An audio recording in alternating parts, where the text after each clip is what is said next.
Denge gel, Denge Kurdistaniye.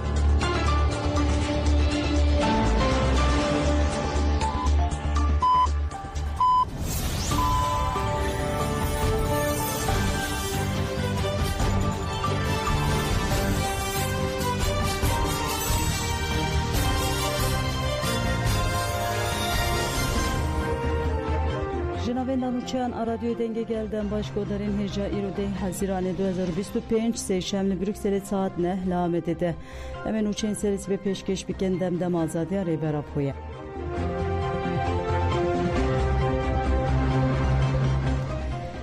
La Almanya bajarê û Pertalê tekildarî pêvajiyê civînek girseyê hat pêkanîn li vir siyasetmedar Doktor İdris Baluken axivê got gelê Kurd di encama têkoşîna nîv sed salî de dîrokek nû nivîsiye. Banga Rêberapoya Aştî û Civaka Demokratîk deriyê azadiyê vekiriye. Divê tevaya Kurdan vê pêvajiyê stratejîk bibînin û têkoşîna xwe dijwartir bikin. Doktor Baluken balkşanser keda Rêberapoya bi salan û wiha dewam kir. Di encama vê têkoşînê de hêvî û daxwaza Şêx Seyid Rıza û şehîdên zindana Amedê û tevaya Kurdistanê gihaya qonaxeke encam. Divê em hemû herkes vê pêvajiyê weke stratejîk siyasî bibînin û têkoşîna xwe xurttir bikin. Piştî axaftina Baluken civîn pirsan û bersivan dewam kir.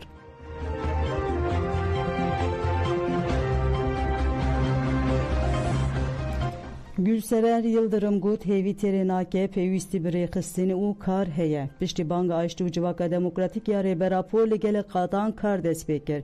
Yek ji van karan jî konferansa parlamenterên jin yên Kurd bû.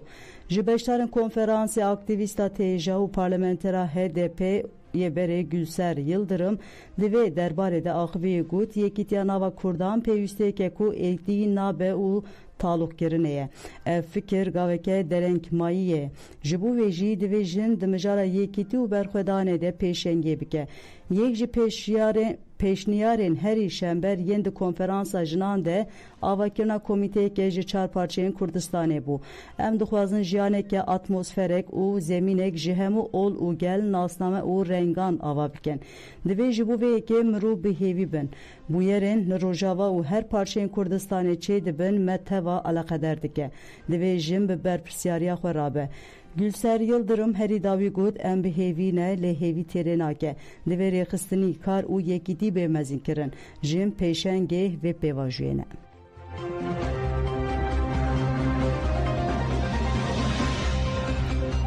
Zanîngeha Misrê di Ezmûnê de banga dîrokiya rêber Apo pirsên Ezmûnê ji alî akademîsyenê Misrî Doktor Muhammed Rifat El İmam ve hatiye amadekirin. El İmam berê jî li ser pirsgirêka Kurd nêrînên xwe anî ziman. Ji xwendekaran pirsên li jêr hatine pirsîn. Kurd sed sala 1925 bi polîtikayên İranîkirin Türkkirin û Arabkirinê re rûbirûman. Ji bo piştgiriya vê delîlan pêşkêş bikin û aliyên dişibin wê û cudahiyên wê destnîşan bikin. Ramangerên nav neteweyî Birêz Abdullah Öcalan di 27 Sibata 2025 de banga Aştî û Civaka Demokratîk kir nêrîna we çi ye? Rola Partiya Karkerên Kurdistanê PKK di vejandina pirsgirêka Kurd de çi ye? Pirsên de Ezmûnê de li ser medyayê dijîtal deng veda.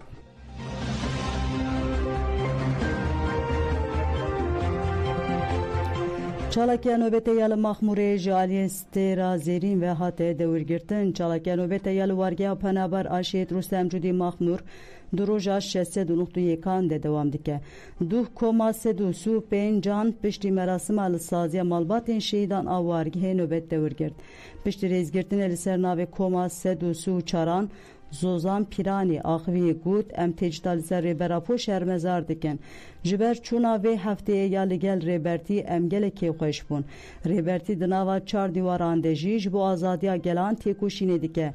Zozan Pirani jî balkşan ser êrişên dewleta Tirk û got ev van êrişan bi tundî şermezar dikin. Eger aştiyê dixwazin divê demil dest êrişên faşîzan bidin rawastandin. Piştî axaftinê çalakî bi duruşmeyan devrî koma 335 ya stêra zêrîn hat kirin.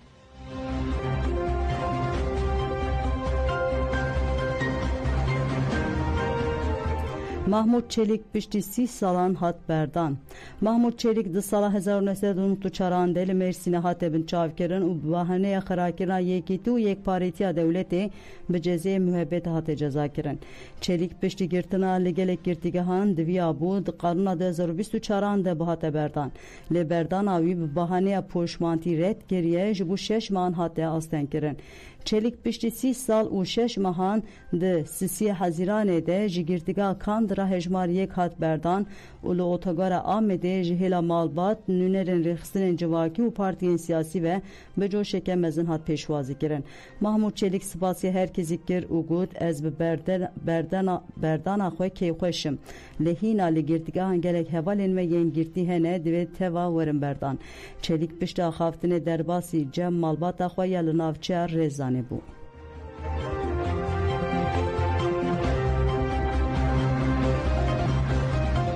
Tijda Zagros li Parîsê hat bîranîn şoreşgera internasyonalîst Kelly Frengan bi nasnav Tijda Zagros li Parîsê bi merasimeke hat bîranîn. Piştî rêzgirtinê li ser navê koma ve Celil Akdoğan axivî got em bi saya şehîdên Nemir gihane vê qonaqê divê em bîranîna wan bi serkeftinê tajdar bikin. Piştre nûnera tevgera jinên Kurd li Fransayê TJKF axivî got tevgera azadiya Kurd xwedî karaktereke internasyonalîst e divê keç û xurtên Kurd li paradigmaya rêbera po xwedî derbikevin. Piştre li ser navê KTM Fesî Serhat axivî got rêbera po di 27 Sibatê de bi banga Aştî û Civaka Demokratîk pêvajiyeke nû da dest pê kirin. Divê em vê pêvajiyê baş fêm bikin û berpirsiyariyeke nêzik bibin û ji bo serkeftina pêvajiyê bixebitin. Merasima bîranî bi berskirina duruşmeyên şehîd namirin bi dawî bû.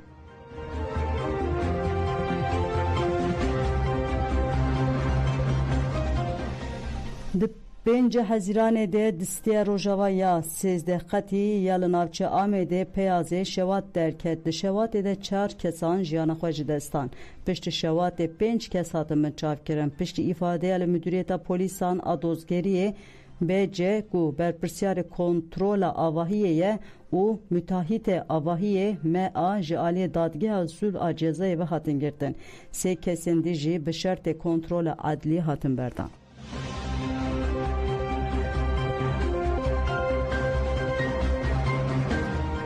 Li Dêrsimê bi maden û bendavan xwezatê tînekirin û talankirin platforma Hawirdor û xwezeyê ya Xozat Pertax Sekasûrê li dijî projeya madenê ya li herêmê meş li darxistin.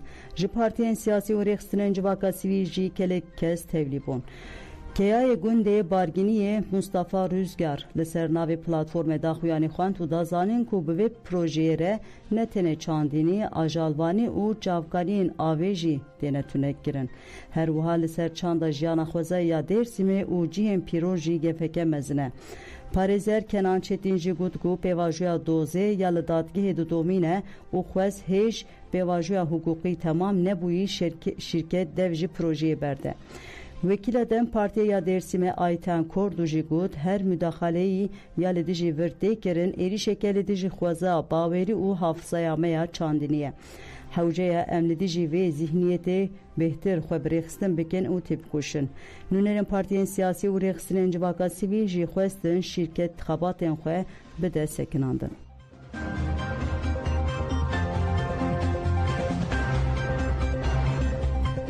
Şaredara Bajara mezin Manisayê Ferdî Zeyrek jiyana xwe ji desta Şaredara Bajara mezina Manisayê Ferdî Zeyrek 48 salî bû. 4 roj berê ceyranê bi wî girtîbû û dilê wî sekinî bû. Zeyrek rakiribûn nexweşxaneya zanîngeha Celal Bayar a Manisayê û ji roja 6 Haziranê ve dihat tedawîkirin. Ferdî Zeyrek tevî ku ev 4 rojin dihat tedawîkirin jî jiyana xwe ji desta.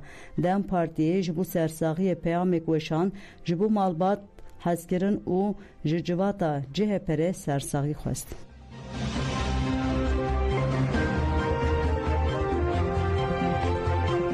Li Sêrtê kesek di êrişa çekdarî de hate kuştin hat ragihandin ku duh li gundê Bîkotê ya girêdayî navçeya Sêrtê dihê êrişeke çekdarî hat kirin. Herwade êrişê de welatiye bi navê Saîd Koç jiyana xwe ji desta kurêviyê 18 salî Emrah Koç jî bi giranî birîndar bû. Emrah Koç bi ambulansê rakirin nexweşxaneya Sêrtê. Çavkanên herêmî ragihan ku bûyer ji ber rêgeşiya di navbera du malbatan de derketiye. Tekîldarî bûyerê jî kesên bi navê DS û HS hatine bin çavkirin û li gund tedbîrên ewlehiyê hatine girtin.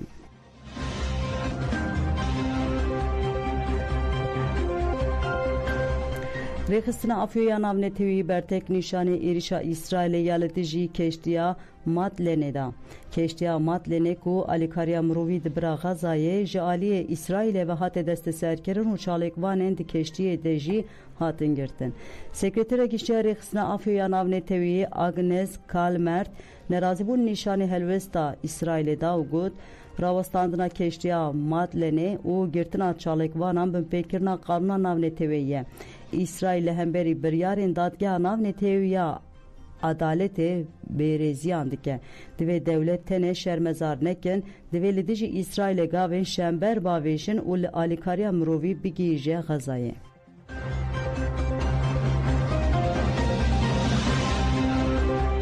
Belê gotan cemen û çên serîs ve pêşkêşkirin ana xatirê we dem baş.